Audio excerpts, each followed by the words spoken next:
Hi guys, my name is Zach and today we're going to talk about a Mark 1 Porsche Cayenne Turbo. This model is the variant that's called the 955. It was launched in 2002 and it was built all the way up to 2007 when they facelifted it. But in this video we're going to talk about the 955 variant chassis. This model I have behind me is a 2005 build year and it's a Cayenne Turbo. But before we talk about some specs of this exact car, we're just going to dive back into a little bit of history and just go over briefly some of the past on why Porsche built a luxury, super powerful SUV. Let's jump back to 1996 and Porsche was in a very bad state. It was basically on the verge of maybe going bankrupt. Probably before 1996, but we're just going to say 1996 as an official date. They sort of needed something that would save their brand, save Porsche, because they couldn't rely on just by selling 911s and Porsche Boxsters. So they had loads of little ideas, or big ideas, so should we say.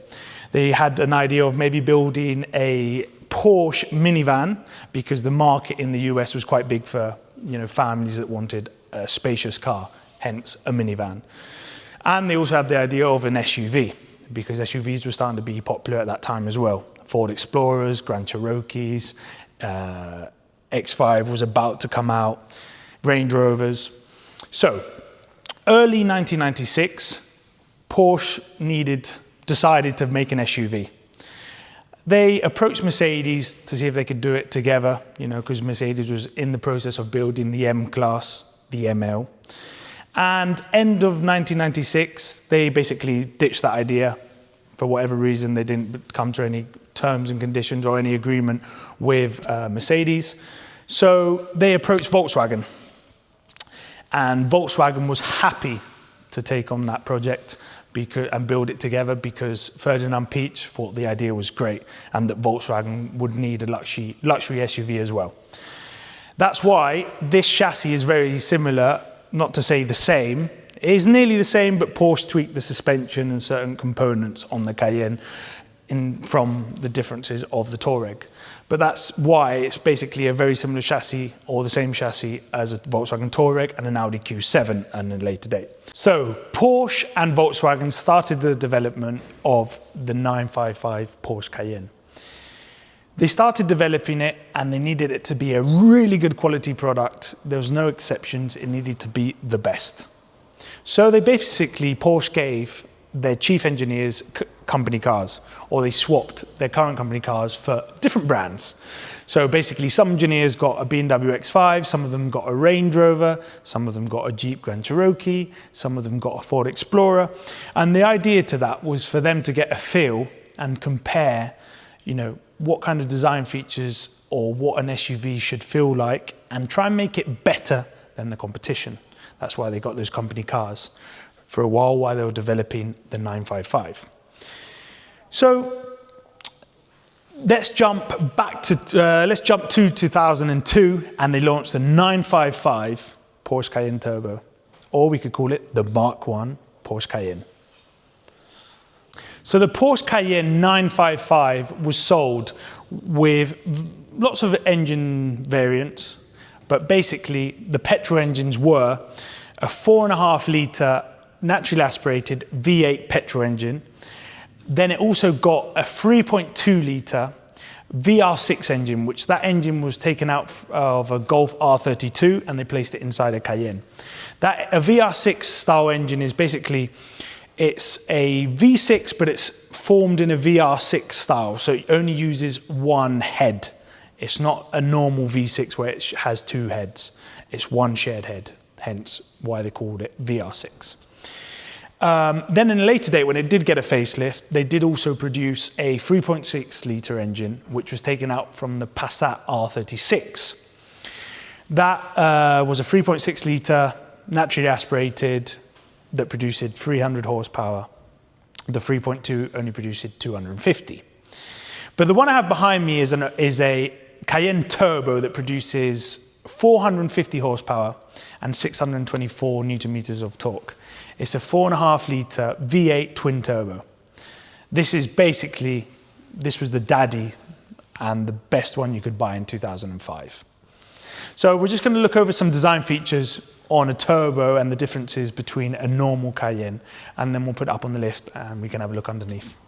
So we'll start with the front of this turbo Cayenne, and basically on the Cayenne turbo it got a different style bumper than a normal Cayenne.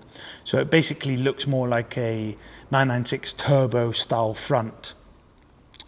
The normal ones aren't so aggressive. It doesn't have these big air vents going into the bumper.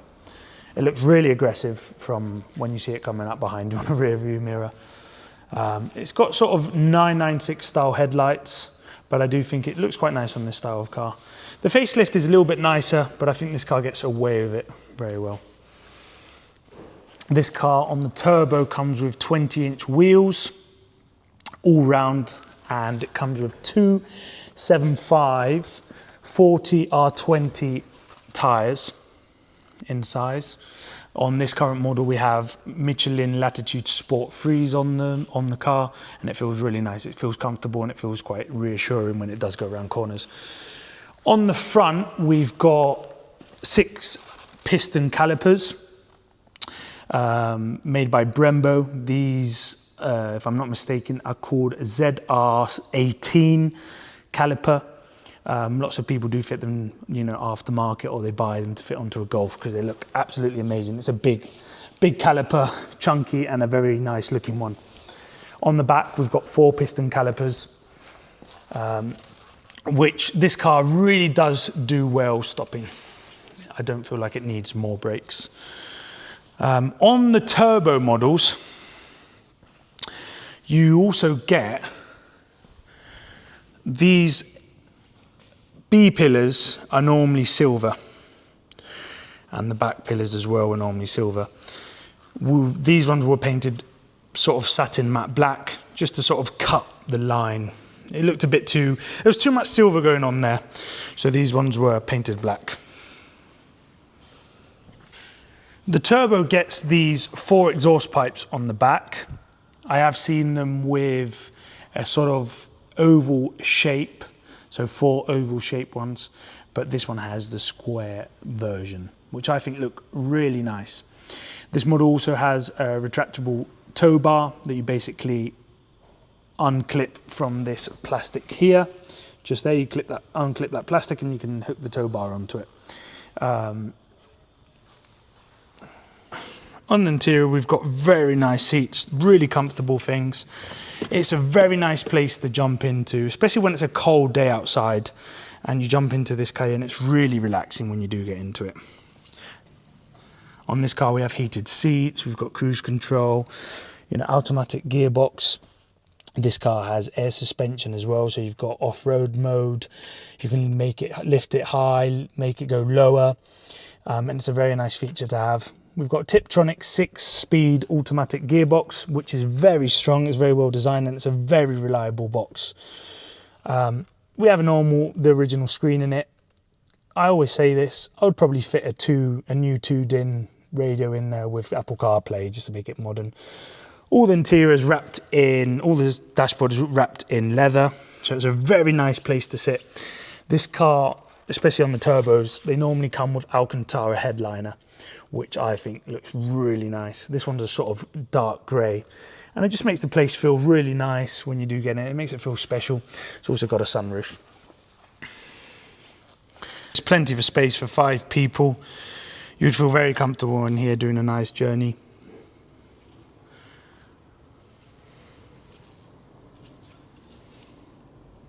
Boot space, we have 540 litres, which is not massive for this type of car, but it's definitely enough to get, I would say, 4 big suitcases in here and a few carry-on bags.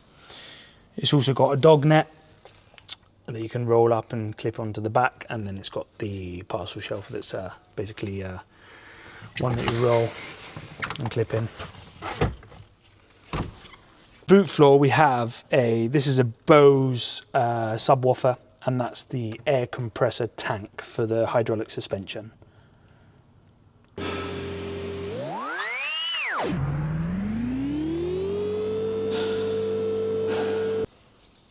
So we've got the Cayenne up on the lift. Let's have a look at the undercarriage. But there's actually some quite interesting features that they built on the Mark 1 or 955 Cayenne that they stopped doing in later versions. Let's take a look underneath and I'll show you as we go along. So we'll start from the back. Here we've got the big exhaust pipe. Actually, if you look on YouTube videos, people delete the back box and they sound absolutely amazing. But we've got air suspension all round, so on the four corners. These are normally very reliable. The things that normally go wrong regarding air suspension is the air compressor motor. That normally breaks. It's quite an often thing that does go. But the airbags, yes, if they do go, they're very expensive to fix. But in my experience and talking to people, they normally are quite bulletproof. Here we have the rear differential. And basically one small little thing that I wanted to explain to you guys. Another big problem that breaks in these Cayennes on the 955s and the facelift ones is this drive shaft. The main big drive shaft's center one normally breaks, but it's not actually the drive shafts that breaks, it's actually the bearing that normally goes on them, which is, let's see if I can see it, which is in there. The trouble is Porsche does not sell that bearing by itself. So you've got to buy the whole drive shaft. And in euros, that's around just under 2,000 euros or just over, depending on what tax you have in wherever you live. So that's a big thing that does break on these. The drive shaft is strong, but it's normally just the bearing that goes, the center bearing. And you need to have to buy the whole one. This one has got 157,000 kilometers and it's really dry under here. But one interesting thing is that here we've got a catalytic converter and there we have the other one. But one interesting thing about this car is it comes with locking differentials. On the later Cayennes, so after the 955 and the facelifted one, they ditched the locking differentials because no one was really using it and going off-road. So the 955 is a proper off-roader. If you fit some knobbly tyres to them, you can actually go anywhere in them. There's even a rally, I wouldn't say rally version, but there's a proper four-wheel drive version that Porsche used to sell. Now it's a very big collector's item. So there's even people that buy these and they prep them for going off-road. Air suspension again on the front. There's a big brakes, 6-piston calipers either side.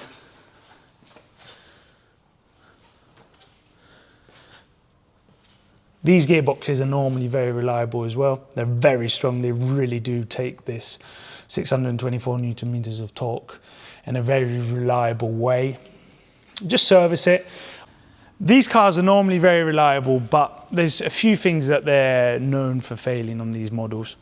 One of them is the water pump can go on it. It's not a super common thing, but there is stories that people have had problems with water pump. But keep in mind, it is a service part. So if you're thinking of buying one or you've got one and for peace of mind and you don't want to, you want to keep it reliable, change the water pump. Also thermostat and thermostat housing is a thing that is known to go on them as well. So same again, if you want to, service it or change it, for peace of mind, it's always a good thing. It's all wear and tear items, so I think it's a good idea to do those type of things. The gearbox is really reliable. It's a 6-speed automatic Tiptronic. It really does take the 624 Newton meters of torque well, but keep in mind, service that gearbox every 60,000 kilometers. And same again, like I always say, treat the car nicely when it's cold, when the engine's cold. Let warm-up times, respect warm-up times, and you'll have a car that will last you for a long time. Service the differentials and, well, front differential, rear differential, transfer case, and service that when you do service the gearbox, and you'll have a car that will last you forever. Jump into the engine as well. Service it every 10 to 15,000 kilometers. Use really good quality oil. It's good for the timing chain. And again, respect warm-up times on the engine. Let everything get up to temperature before you do start. Doing kickdowns on that with that 450 horsepower car. So we'll take the car off the lift and we'll take it for a little quick test drive, and we can see how this 624 Newton meters of torque reacts.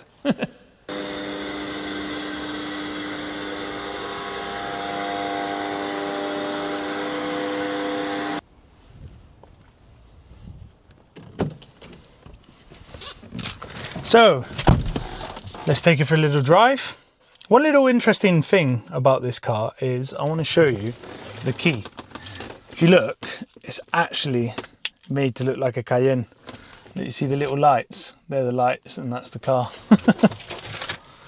So let's take this little girl for a drive. A very interesting thing on the Cayenne 955 Turbo, which is what we're in now, is this one has air suspension. We're on the lowest mode now, which is, you can't drive on the lowest mode. It's basically just for stopping and loading up, or if you want it to look nice. But there's three more modes we can drive in. We can drive in the low mode, the middle mode, and then off-road mode. Off-road mode, you can only go up to around 40 kilometers an hour, and then it automatically drop down into middle mode. And then if you want it lower, which is more like motorway cruising, you can press that and it'll go into motorway mode, which is the one that I normally leave it in because I think it makes the car look nicer. We've got the aircon on full power because it's a very hot day. It's around 38 degrees right now, and it's the end of the day, so it's very hot. So yeah, let's take it for a spin. Seating position, Porsche give you so many options, like you can go up, you can go down. You know, you've got lumbar support, middle, lower back, upper back, side bolsters, you've got everything. So you definitely can find a nice seating position in this model of car. Roughly this car will average around 15.7 litres per 100 on fuel economy. In MPG, I'm only guessing here now, but it's around 18 MPG, give or take. So it is a juicy car, but it is a very fast, heavy car. Really comfortable now. One other thing, we've also got stiffness modes on the suspension.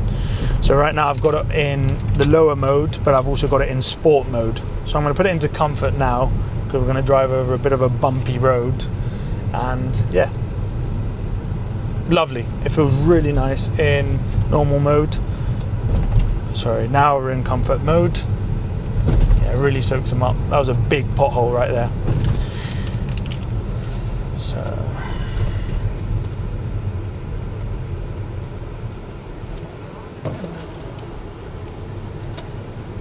steering on this car is a little bit vague, but keep in mind it is a big SUV. But I would say when you're driving slow, it feels a little bit on the softer side. But we'll see when we go a little bit faster what it does and how it feels. But yeah, it does feel on the softer side. The gearbox, you've got these little Tiptronic buttons, which it's not like having paddles, but it does feel pretty nice. Feels. So no, actually, I rephrase that. It feels nice when you do play with them, they work okay, but I don't think it would really bother.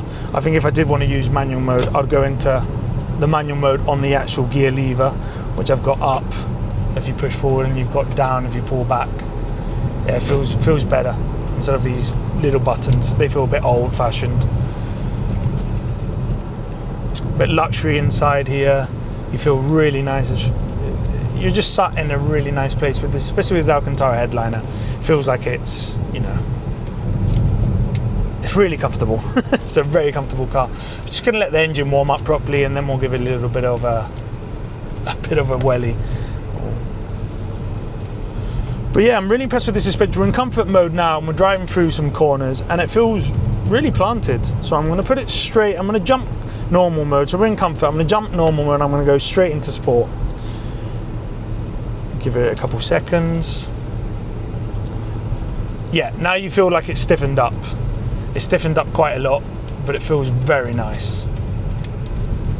It's probably a little bit bumpy, so it probably will feel nicer if you're on the motorway going at high speed. It's probably made more for that, or some proper, mounting corners where the asphalt is in good condition. But there's a few potholes on this road, so it does feel a little bit bumpy. I'm only tickling the throttle, and there's so much torque in this car. You wouldn't need more. This produces 450 horsepower with 624 newton meters of torque. I have read that people remap these and they're meant to go great like mad. I think you can get them up to 550 horsepower easily just by doing a quick remap. But I don't think I'd really bother because it's fast enough as it is.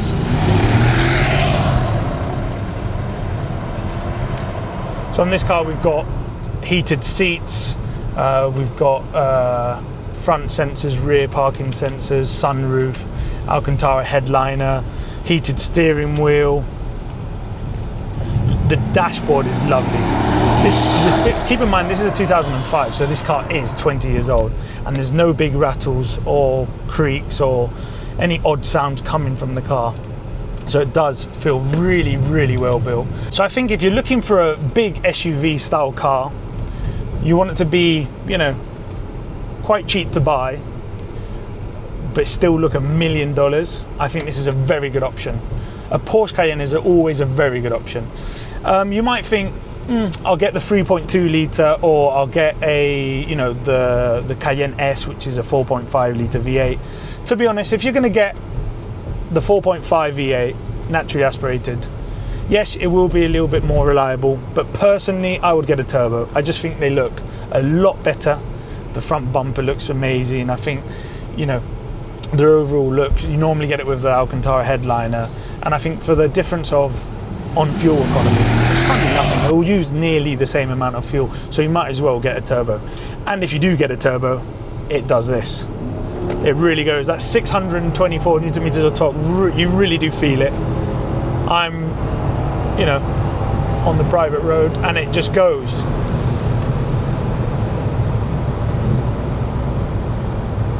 Yeah, get a turbo.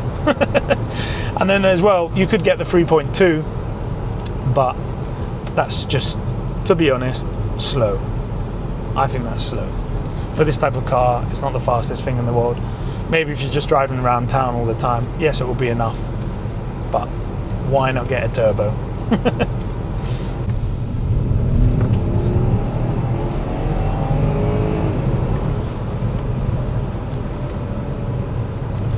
So we're going round corners in sport mode right now, which is basically stiffens up the suspension, as we said before. We're going round corners and it really does handle well. Feels like a very well sorted saloon car. Doesn't feel like an off-road car. And keep in mind, this car with the lock-in differentials and everything, it is made to go off-road. It is capable going off-road. And then on the road, it feels like a well sorted, sporty saloon car. So it's best of both worlds. When this car first came out, the journalists went mad because it handled really well, and people, were so impressed on how it handled on the road and then how it handled off-road. They didn't like the looks, but that's for people's decisions, isn't it? But so much torque, it really does pull.